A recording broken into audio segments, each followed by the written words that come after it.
তাফসিরে আমাদের প্রশ্নোত্তর পর্ব চলে, সেখানে বেশ কয়েকজন মুসল্লি আমাদেরকে আবেদন করেছিলেন এবং আমরা 5 ওয়াক্ত সালাত আদায় করছি, কিন্তু তারপরও আমাদের প্রশ্ন থেকেই যায়।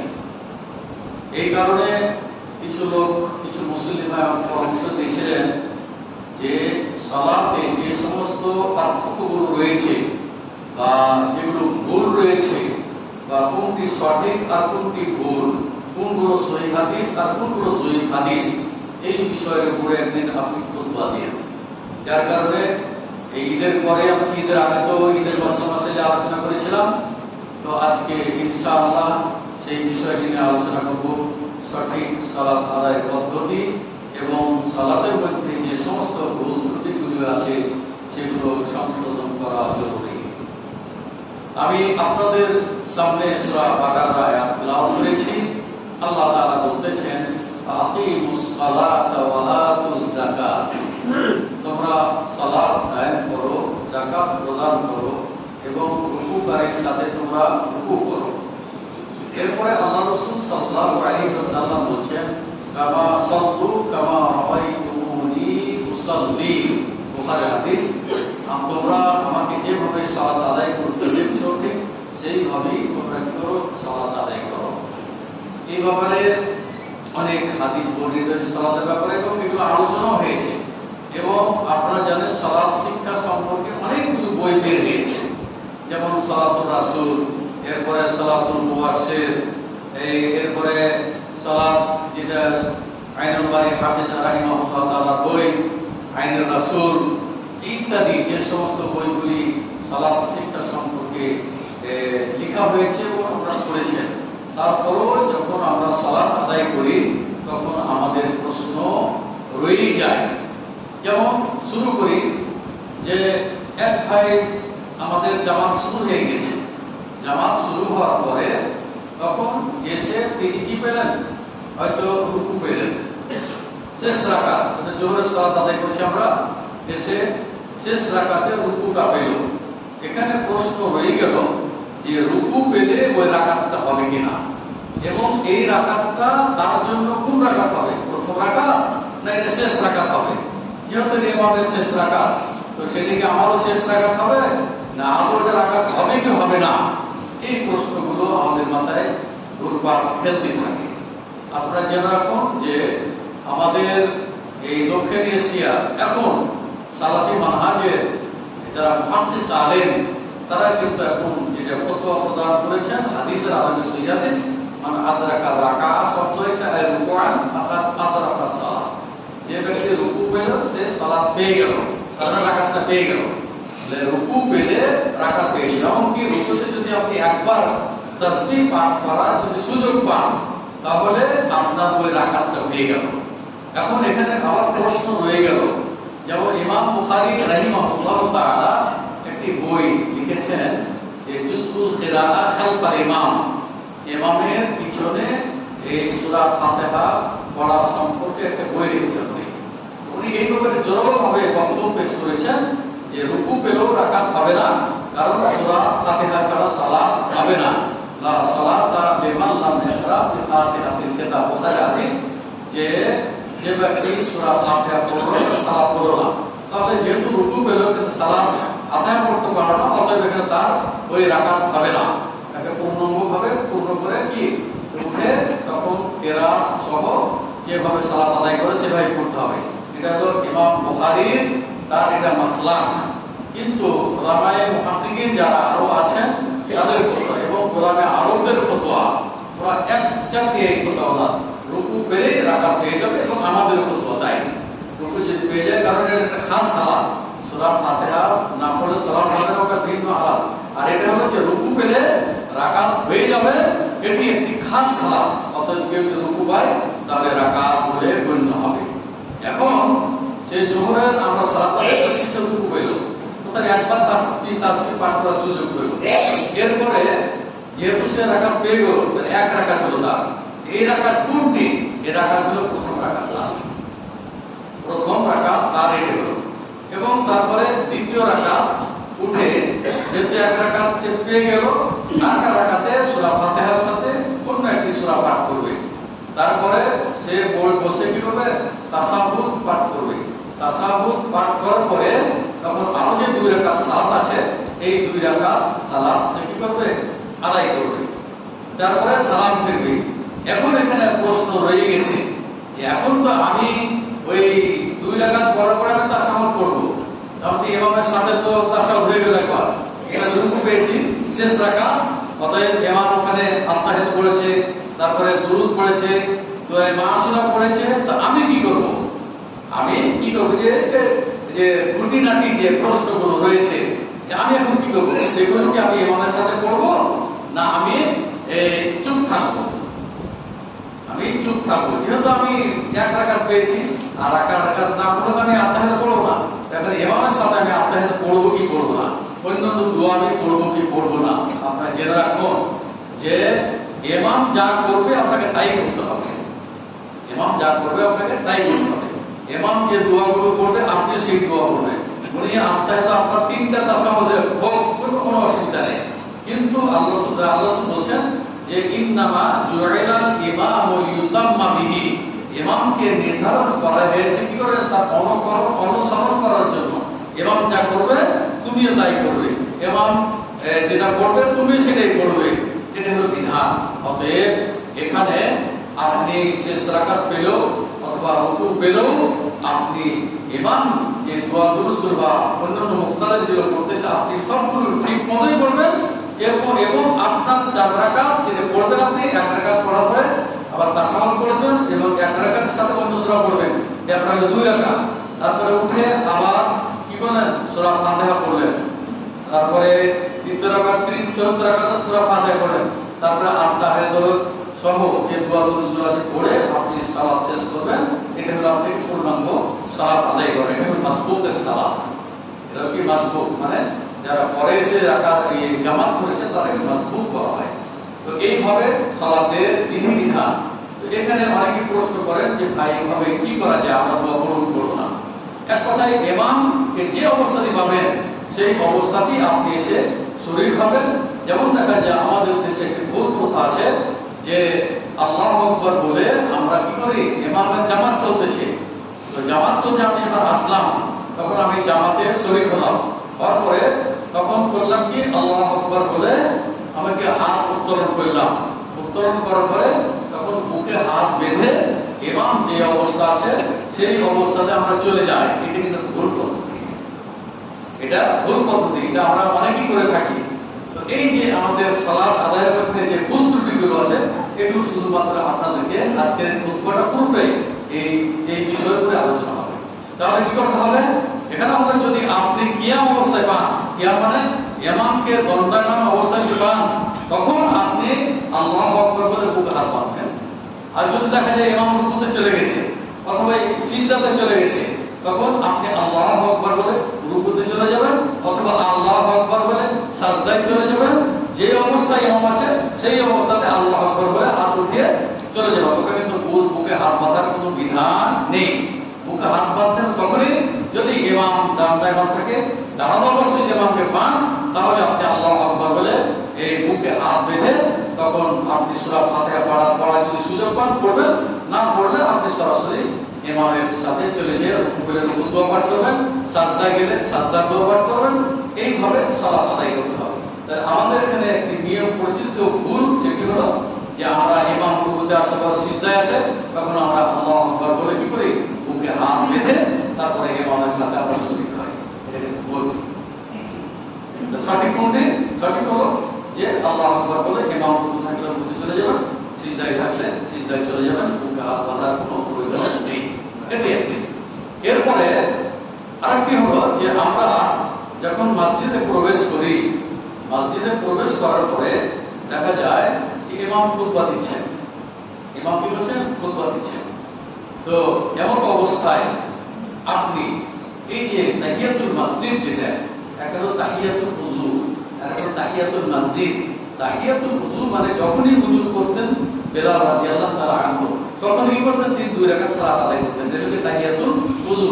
যার কারণে আল্লাহ রাসূল সাল্লাল্লাহু আলাইহি ওয়াসাল্লাম বেলাল রাদিয়াল্লাহু তাআলা আনহু, তুমি এমন কোন আমল করেছো যে তোমাকে দেখছি যে আমার সামনে দিয়ে তোমার জুতার আওয়াজ হয়েছে জান্নাতে যাচ্ছ? ধরো আমি তো ওরকম কোনো ভালো আমল তো আমি দেখতে পাই না, তবে একটা কাজ করি আমি, যে উযু যখনই করি তখন আমি 2 রাকাত সালাত আদায় করি। তো বলছে এই কারণে আল্লাহ তাআলা সন্তুষ্ট হয়ে তোমাকে কাছে আল্লাহ তাআলা জান্নাতের ব্যবস্থা করে দিয়েছেন। তো এটা হচ্ছে তাহিয়াতুল উযু। আর তাহিয়াতুল মসজিদ হলো যে যখনই আপনি মসজিদে প্রবেশ করবেন তখনই অর্ডার যে 2 রাকাত সালাত আদায় না করে বসার কোনো অনুমতি নেই। যেমন বুখারী হাদিস, আল্লাহ রাসূল সাল্লাল্লাহু আলাইহি ওয়াসাল্লাম বলেন, ইযা দাখালা আহাদুকুমুল মাসজিদা ফালা ইয়াজলিস হাত্তা ইউসাল্লিয়া রাকাতাইন। বুখারীর 444 নম্বর হাদিস। আল্লাহ রাসূল সাল্লাল্লাহু আলাইহি ওয়াসাল্লাম বলেন, যখন তোমাদের কেউ মসজিদে প্রবেশ করবে তখন সে বসার পূর্বেই 2 রাকাত কি সুন্নাত সালাত আদায় করবে। তাহলে এখন দেখা যায় যে আপনি ঠিক দুপুরের সময় আপনি গেছেন মসজিদে প্রবেশ করেছেন, তো ঠিক দুপুরে সালাত আদায় করতে নিষিদ্ধ। তারপর দেখা যাচ্ছে যে আপনি ওই সূর্য উঠে গেছে বা উঠছে সেই সময়তে আপনি মসজিদে প্রবেশ করলেন, তখন আপনি তাহিয়াতুল মসজিদ করতে পারবেন কি পারবেন না।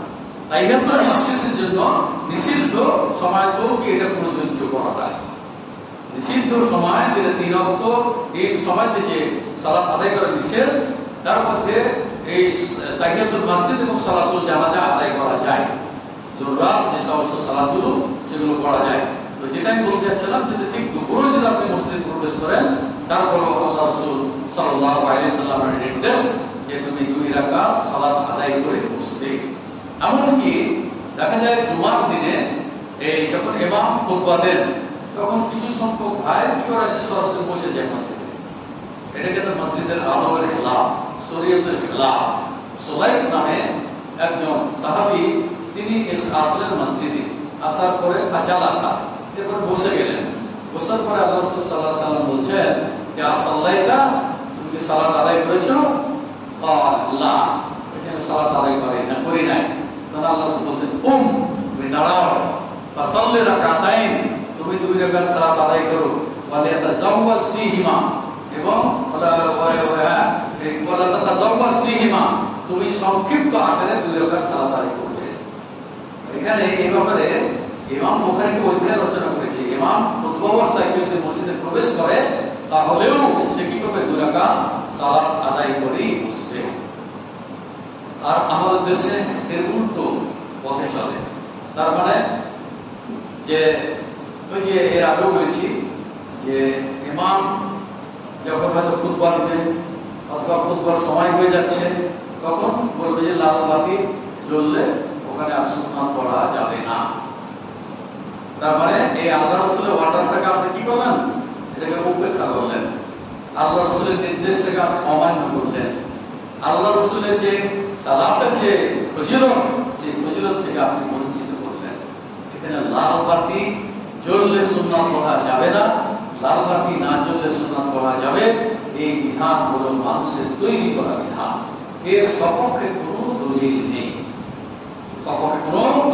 অতএব মসজিদে যখনই আপনি প্রবেশ করবেন অবশ্যই 2 রাকাত সুন্নাত সালাত আদায় করে বসবেন। এটা হলো শরীয়ত, এটা হলো রাসূলুল্লাহ সাল্লাল্লাহু আলাইহি ওয়াসাল্লামের বাণী, তার এটি নির্দেশ, তার এটি আদেশ।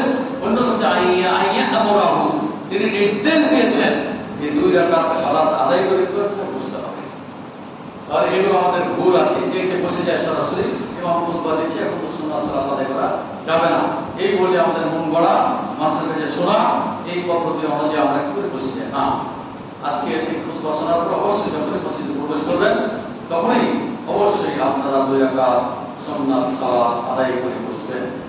ভিতরে কিছু জায়গা ফাঁক আছে, বাইরে মানুষ দাঁড়িয়ে আছে, তো আপনারা একটু খালি করুন, খালি জায়গা পূরণ করুন, ভাইদেরকে আসার সুযোগ দেন। আচ্ছা, যেমন যেটা আমি বলতে চাচ্ছিলাম যে এরপরে দেখা যায় যে আমরা যখন সালাত আদায় করি তখন আমরা কি করি? যে এই তাহিয়াতুল মসজিদ আদায় করি, করার পরে যখন ইকামত হয় তখন ইকামত যখন চলাবস্থায় কিছু ভাইকে দেখা যায় যে সুন্নাত সালাত আদায় করতেছে, সুন্নাত সালাত আদায় করতেছে। যদি ফরজ সালাতের ইকামত হয়ে যায় তখন কিন্তু ওই সুন্নাত সালাত কিন্তু আমাকে ছেড়ে দিতে হবে। এটা আল্লাহর রাসূলের নির্দেশ। সুন্নাত সালাত আপনাকে ছেড়ে দিতে হবে। যতটুকু পড়েছেন আপনি নেকি পেয়ে যাবেন, ওখানে কিন্তু নেকি থেকে আপনি বঞ্চিত হবেন না। এবং হয়তো আপনার মনে মনে খারাপ লাগবে সালাত শুরু করলাম আর আমি সালাত ছেড়ে দিলাম, এটি কিন্তু আপনার বিবেকে বাধা দিচ্ছে, কিন্তু শরীয়তে বলতেছে কি যে সালাত ছেড়ে দিতে হবে। হাদিস আল্লাহ রাসূল সাল্লাল্লাহু আলাইহি ওয়াসাল্লাম বলেছেন, ইদা উকিমাতিস সালাহ ফালা সালাতা লাহু ইল্লাল মাকতুবা, যখন এই ফরজ সালাতে যখন ইকামত হবে তখন আর পুরোই সালাত নাই এই ফরজ সালাত ব্যতিরেকে, ফরজ সালাত ব্যতিরেকে। তার মানে যে আপনি এখন হয়তো এই আসরের জামাত চলতেছে, আসরের জামাত চলতেছে, এখন আপনি জোহরের কাজা সালাত আদায় করতেছেন, তখন যে ইকামত হয় নাই আপনি আদায় করতেছেন, দেখা গেল যে আপনি 1 রাকাত অথবা 2 রাকাত জোহরের সালাত আপনার কাজা সালাত পড়েছেন, তারপরে ইকামত দিল আসরের সালাতে, তখন কিন্তু এটাও ফরজ সালাত ওটাও ফরজ সালাত, সুতরাং ওই কাজা সালাত আপনি আর ছাড়তে পারবেন না। আপনার ওই জোহরের সালাত পূর্ণ করার পরে তখন এসে ইমামের সাথে আসরের সালাত কি করবেন, আপনি যোগ দিবেন, এটা হলো শরীয়ত। কিন্তু এখানে যেটা বলা আছে হাদিসে, ইদা উকিমাতিস সালাতু ফালা সালাতা লাহু ইল্লাল মাকতুবা, তাহলে যখনই সালাতের ইকামত হবে তখন ফরজ সালাত ব্যতিরেকে আর পুরোই সালাত নাই, তাহলে কোনো সুন্নাত সালাত নেই। ইকামত দিলাম যে আদায় করছেন ছেড়ে দিতে হবে, একসাথে 1 রাকাত পড়েছেন ছেড়ে দিতে হবে, আপনি 2 রাকাত পড়েছেন আপনি পূর্ণ করতে পারবেন, আপনি ছেড়ে দেন, কি হবে অংশগ্রহণ করবেন, জামাত অংশগ্রহণ করবেন, এটা একটা বিধান, এটা হলো শরীয়ত। কিন্তু আমরা বিবিকে বলছি যে আমি তো সালাত শুরু করেছি, কি করে আমি অসম্পূর্ণভাবে সালাত ছেড়ে দেব, না, এটা শরীয়ত না। শরীয়তের বিধান হলো যে আপনি সালাত ছেড়ে দিতে হবে, ফরজ সালাত আদায় করবেন, পূর্ণভাবে শেষ করার পরে আপনি এই ফরজে এই আসরে আপনি করে অংশগ্রহণ করবেন। তাহলে এখানে আমাদের একটি ভুল আছে, যার কারণে এই ভুলগুলো সংশোধন করার জন্য যে পরামর্শ দিয়েছিল সেগুলো আপনি আপনাদের সামনে আমি তুলে ধরার চেষ্টা করছি, যতদূর সম্ভব আমি চেষ্টা করতেছি ইনশাআল্লাহ। এরপরে দেখা যায় আমাদের বুকে হাত মাথামাতি নিয়ে আমাদের ভিতরে দ্বন্দ্ব রয়েছে, যে বুকে হাত বাঁধার কোন দলিল আছে কিনা, বুকে কেন হাত বাঁধে, এটা তো অহংকারীদের এটি অভ্যাস। আল্লাহ রাসূল সাল্লাল্লাহু আলাইহি ওয়াসাল্লামের এই উপর দিয়ে আপনার রায় বা আপনার বিধান এটা প্রযোজ্য কখনোই না। আল্লাহ রাসূল সাল্লাল্লাহু আলাইহি ওয়াসাল্লাম যেভাবে সালাত আদায় করতে বলেছেন ঠিক আমাদেরকে সেইভাবে কি করতে হবে, সালাত আদায় করতে হবে। তাহলে এখানে যে এসেছে যে আমরা এই যে বুকে হাত বাঁধি, তো বুকে হাত বাঁধার হাদিস আর নাভির নিচে হাত বাঁধার হাদিস, এগুলো আপনার সাথে একটু তুলনা করে আমি হাদিসগুলো আপনাদের শোনাবো। যেহেতু আমরা সহিহ সুন্নাহ মোতাবেক আমল করার চেষ্টা করি, রাসূলুল্লাহ সাল্লাল্লাহু আলাইহি ওয়াসাল্লামের যে বাণী সঠিক সেটি আপনাদের সামনে তুলে ধরার আমি চেষ্টা করি ইনশাআল্লাহ তাআলা। যেমন ওয়াইলিদের হুজুর থেকে হাদিস বর্ণিত আছে, তিনি বলছেন যে সাল্লাতু মা রাসূলিল্লাহি সাল্লাল্লাহু আলাইহি ওয়াসাল্লাম, আল্লাহ রাসূলের সাথে আমি সালাত আদায় করেছি, আল্লাহ রাসূলের সাথে কি করেছি, আমি সালাত আদায় করেছি। বলছে ওয়াদাআ ইয়াদাহু ইমনা আলা ইয়াদিহি ইসরা, তিনি বাম হাতের উপরে ডান হাত রেখে আলা সাদরিহি এবং বুকের উপরে, বাম হাতের উপর ডান হাত রেখে কোথায় রেখেছেন, বুকের উপরে, আলা সাদরিহি শব্দ, সাদর মানে বুক, এই ভাবে আল্লাহ রাসূলের সাথে আমি সালাত আদায় করেছি। তার মানে আল্লাহ রাসূল সাল্লাল্লাহু আলাইহি ওয়াসাল্লাম কি করেছেন, বুকে হাত বেঁধে কি করেছেন, সালাত আদায় করেছেন। এই হাদিসের রেফারেন্স আপনাদেরকে দিয়ে দিচ্ছি, সহিহ ইবনে খুজাইমার হাদিস 479 নম্বর হাদিস, আর বুলুগুল মারামের যে ছোট্ট হাদিসের বই আছে এখানে আপনারা হাদিসে বের করতে পারেন 275 নম্বর হাদিস, এটা সহিহ হাদিস। তাহলে ডান হাতের উপরে না বাম হাতের উপরে ডান হাত রেখে বুকের উপর হাত বেঁধে আল্লাহ রাসূল সাল্লাল্লাহু আলাইহি সাল্লাম কি করেছেন, সালাত আদায় করেছেন। ঠিক আমাদেরকেও সেইভাবেই সালাত আদায় করতে হবে। এরপরে দেখা যায় যে কিছু ভাইকে দেখা যায় নাভির নিচে হাত বাঁধে, নাভির নিচে, কেউ দেখা যায় এইভাবে বাঁধে, কেউ দেখা যায় এইখানে নিয়েছে এইভাবে বাঁধে। তো এই ব্যাপারে শরীয়তের বিধান কি, তারা কোন দলিলের ভিত্তিতে হাত বাঁধে আপনাকে বলে দিন যে তাহতা সুরা ওয়াদাআহু ইয়াদাহু ইমনা আলা ইয়াদিল ইসরা, তাহতা সুরা ওখানে গেল আলা সাদরিহি বুকের উপরে, আর এখানে আছে হাদিস কি যে নাভির নিচে। এই হাদিসটি দেখুন সহিহ আবু দাউদের হাদিস, হাদিসটি সহিহ হাদিসের বিরোধী, সহিহ হাদিস নাম্বার আপনাদেরকে দিয়ে দিচ্ছি 646 নম্বর হাদিস, এটা হলো আবু দাউদের, এটা যায়িদ হাদিস, এরপর আমলযোগ্য নয়। দ্বিতীয়ত হলো সহিহ হাদিসের বিরোধী, সহিহ হাদিসে বুকের হাত বাঁধতে হবে, আর জয়ী মানুষকে নাভির নিচে হাত বাঁধা। এইভাবেই আমাদের তুলনা করে আমরা আমাদের সই কাজগুলো পৌঁছানোর চেষ্টা করি, জয়ী কাজগুলো পরিত্যাগ করার চেষ্টা করি। তারপরে আমাদের কিছু সংখ্যক ভাইকে দেখা যায় তারা বলে যে পুরুষেরা নাভির নিচে হাত বাঁধে আর মেয়েরা কি করে বুকের উপর হাত বাঁধে। এই বিধানটা আমরা প্রত্যেকে পেল না, কোথা থেকে আসলো? এগুলো সব মন করা কথা। কারণ আল্লাহ রাসূল সাল্লাল্লাহু আলাইহি ওয়াসাল্লাম যে সল্লু কামা রাআইতুমুনি উসাল্লি, তোমরা আমাকে যেভাবে সালাত আদায় করতে দেখছো ঠিক তোমরা কি করো ওইভাবেই তোমরা সালাত আদায় করো। তাহলে এটা অর্ডার কি শুধু কি পুরুষের জন্য না নারীদের জন্য? নারী পুরুষের মধ্যে সালাতের কোনো পার্থক্য নেই। পুরুষেরা যেমন বুকের উপর হাত বাঁধে যখন সালাত আদায় করবে, ঠিক মহিলারাও বুকের উপর হাত বেঁধে সালাত আদায় করবে। মহিলারাও ইকামত দেবে, পুরুষেরাও ইকামত দেবে। তবে মহিলাদের ইকামতের আওয়াজ হবে ছোট, পুরুষদের ইকামতের আওয়াজ হবে বড়। তাদের কিরাত হবে আস্তে এবং পুরুষের কিরাত হবে জোরে, যাতে করে মহিলাদের কিরাত পুরুষেরা যাতে শুনতে না পায়। এইভাবে কিছু পার্থক্য আছে। এবং পুরুষেরা টাকনোর উপরে কাপড় পরিধান করবে সর্বাবস্থায়, শুধু সালাতে নয়, নারীরা বিশেষ করে সালাত আদায় করার সময় টাকনোর নিচেই কাপড় পরিধান করবে।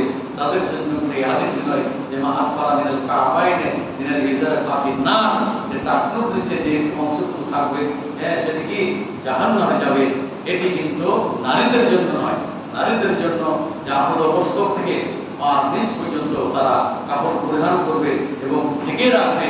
এটা হলো আল্লাহ এবং আল্লাহ রাসূলের নির্দেশ, এটা ভিন্ন জিনিস। তাহলে এখানে পুরুষ এবং নারী তাদের মধ্যে কোনো পার্থক্য সালাতের ভিতরে। এই যে বললাম যে যেমন আপনি হয়তো একটা গেঞ্জি পরে সালাত আদায় করে সালাত হয়ে যাবে, দুই কাঁধ ঢাকলেই সালাত হয়ে যাবে। কিন্তু মহিলারা যদি শাড়ি পরে সালাত আদায় করে শুধুমাত্র শাড়িতে, তাহলে কিন্তু সালাত হবে না। তার কারণ শাড়িতে কিন্তু তাদের পূর্ণাঙ্গ শরীর ঢাকে না, কিছু অংশ বাকি থাকে, দেখা যায়। যার কারণে শাড়ি পরে সালাত হবে, তারপরে তার উপরে একটি কি বড় চাদর গায়ে দিয়ে কিন্তু সালাত আদায় করে। আল্লাহ তাআলা নির্দেশ সূরা নূরের 31 নম্বর আয়াত, যে নারীরা যেন তাদের বুকের উপরে এই বড় চাদর দিয়ে কি করে তারা যেন চলাফেরা করে এবং সালাত আদায় করে। তাহলে নারীদের বুক আলাদা, এইভাবে কিছু পদ্ধতিগত আলাদা, কিন্তু সালাত আদায়ের ব্যাপারে কোনো পার্থক্য নেই।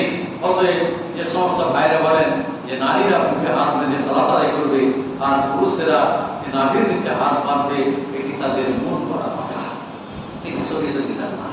এরপরে দেখা যায় যে আমরা এখানে যখন সালাত আদায় করি তখন ইমাম বলে কি যে রুসু সুফুফাকুম ওয়াসুদ্দুল খালা ওয়াসুদ্দুল খালা ওয়ালা তাদারুল ফুরুজাতি শাইতান আইনি আরা আল হাযাফা।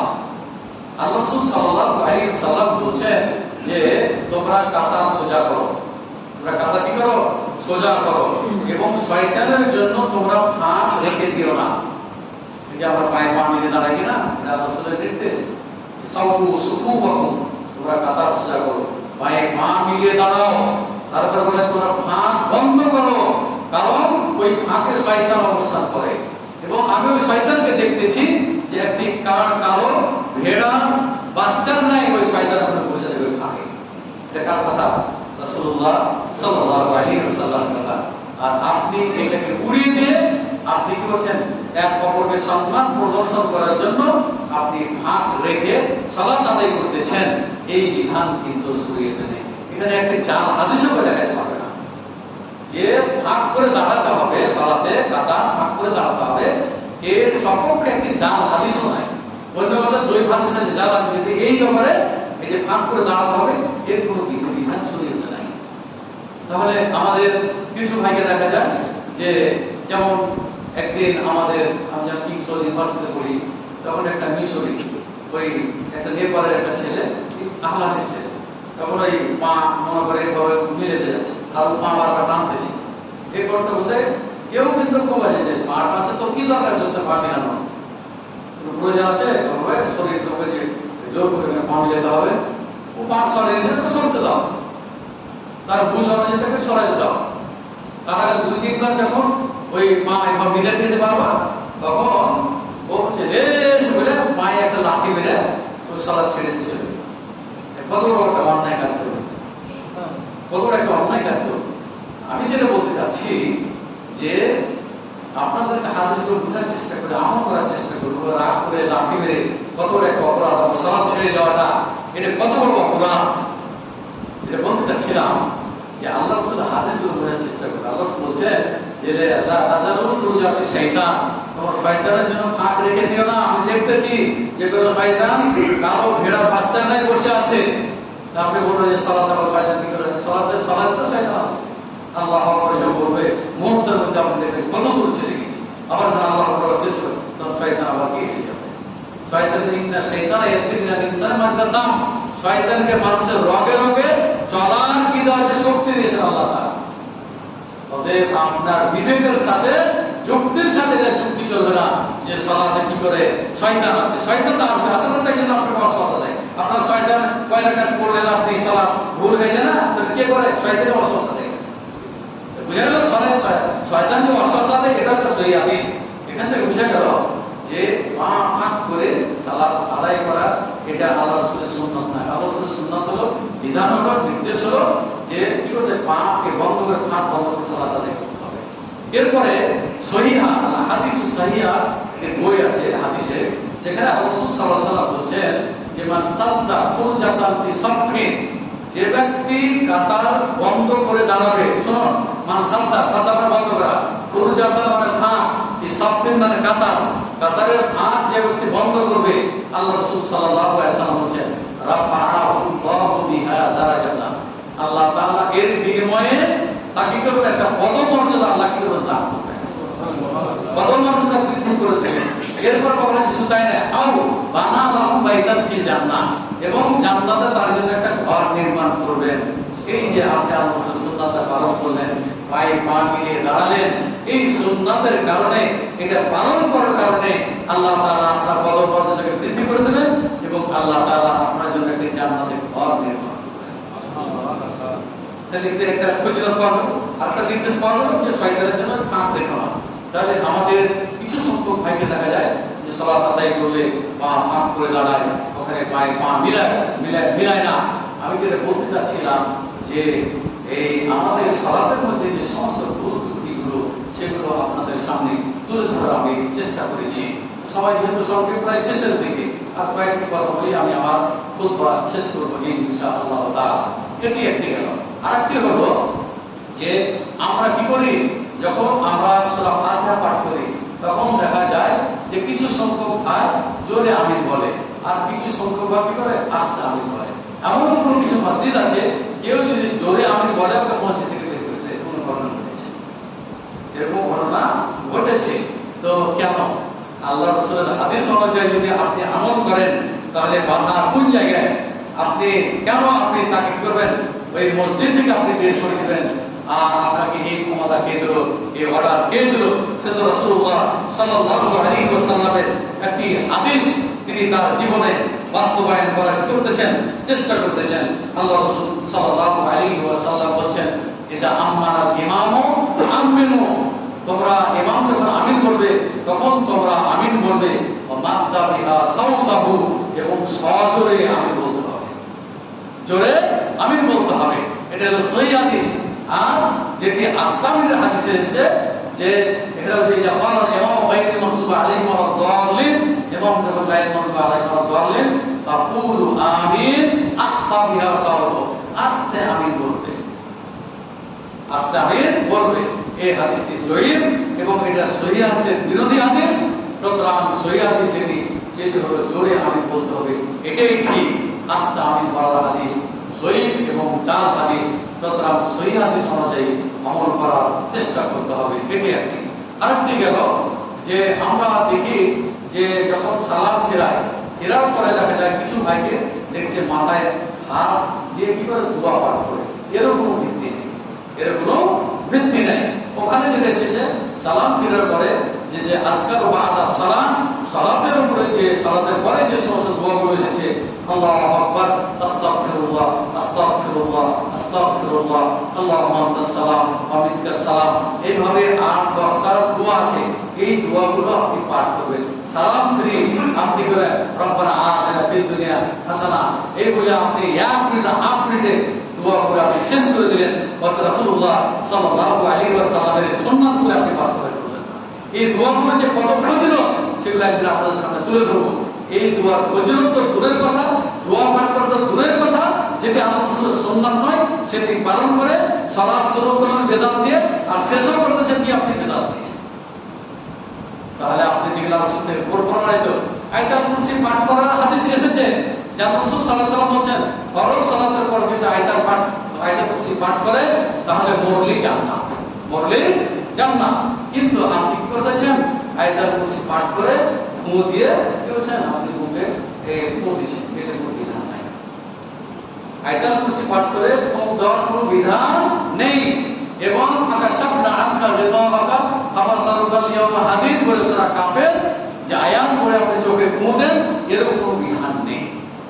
যেগুলো বিধান এসেছে সেগুলো হচ্ছে সূরা নাস, ফালাক, ইখলাস পড়ে আপনি সকালে 3 বার, বিকালে 3 বার পড়ে আপনি শারীরিক চিকিৎসা করবেন। আপনি শারীরিক অবস্থায় যদি আপনি দুর্বল থাকেন বা কোনো অসুখ থাকে তাহলে আল্লাহ রাসূল সাল্লাল্লাহু আলাইহি ওয়াসাল্লাম এই সূরাগুলো পড়ে কি করেছেন? ফু দিয়েছেন। সূরা ফাতিহা পড়ে আপনি ফু দিতে পারেন, কিন্তু আয়াতুল কুরসি পড়ে ফু দেওয়ার কোনো শারীরিক বিধান নেই। আয়াতুল কুরসির বহু ফজিলত আছে, যেমন এখানে একটা হাদিস বললাম।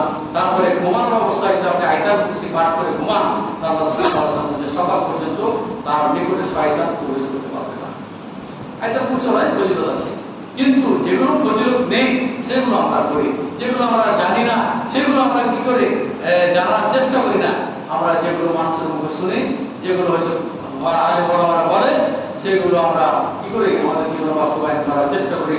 আপনারা কোন সময় গবেষণা করেন তো দূরের কথা, এই যে সমস্ত দোয়াগুলো বললাম এগুলো আপনারা অনেক বই বেরিয়ে গেছে, সহিহ দোয়া শিক্ষা, ঝাড়ফুঁক ইত্যাদি দৈনন্দিন দোয়া, সালাতের পরে যে সমস্ত দোয়া, এগুলো আপনারা পড়ার চেষ্টা করেন না, শেখারও চেষ্টা করেন না। আপনারা ওয়াহিদে ইসলামিয়া লাইব্রেরি যাবেন, সেখানে ইনশাআল্লাহ আপনাদের বিষয়ভিত্তিক বইগুলো ছোট ছোট বই আছে, এগুলো আপনি নিজে পড়ুন, পরিবারকে পড়ান, আপনার সন্তানদেরকে পড়ান, আপনার পরিবারটাকে আদর্শ পরিবার হিসেবে গড়ে তোলার আপনি চেষ্টা করুন। এবং আমাদের সালাতটা যেন সঠিক সালাত, সঠিকভাবে আমরা আদায় করতে পারি, আল্লাহ যেন আমাদেরকে সেই তৌফিক দান করেন। এবং সহিহ সুন্নাহ মোতাবেক আমাদের জীবনটা যেন আমরা পরিচালনা করতে পারি, আল্লাহ তুমি আমাদেরকে সেই তৌফিক দান করো। আমাদের মাঝে অনেক ভাই অসুস্থ আছেন, অনেক ভাই অসুস্থ আছেন, এটা স্বাভাবিক, কারণ মুমিনরা অসুস্থ হয় এবং বিছানায় পড়ে থাকে মৃত্যুবরণ করে, তাদের জন্য এটা কল্যাণকর, তাদের এটা কল্যাণ। হঠাৎ মৃত্যু থেকে আল্লাহ পানা চেয়েছেন, কিন্তু কিছুদিন বিছানায় পড়ে অসুস্থ হয়ে মারা গেলে তার পাপগুলো মোচন করার একটা সুযোগ থাকে, তওবা ইস্তিগফারের একটা সুযোগ থাকে, দান খয়রাত করার একটা সুযোগ থাকে। এ ব্যাপারে আমাদের অনেক ভাই অসুস্থ আছেন, বিশেষ করে আমাদের মসজিদ কমিটির সদস্য ফারুক ভাইয়ের আম্মা, মুফতিসুর রহমান ভাইয়ের আম্মা, আর আমাদের মাদ্রাসার মাননীয় সভাপতির ওয়াইফ, তারাও অসুস্থ।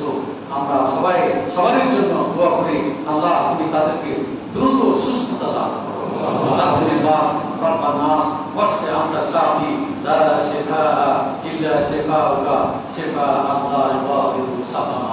আমরা আমাদের বাবা মার জন্য সবসময় দোয়া করবো। আমরা রব্বির হামহুমা কামা রাব্বায়ানি সগীরা, রব্বির হামহুমা কামা রাব্বায়ানি সগীরা, রব্বির হামহুমা কামা রাব্বায়ানি সগীরা।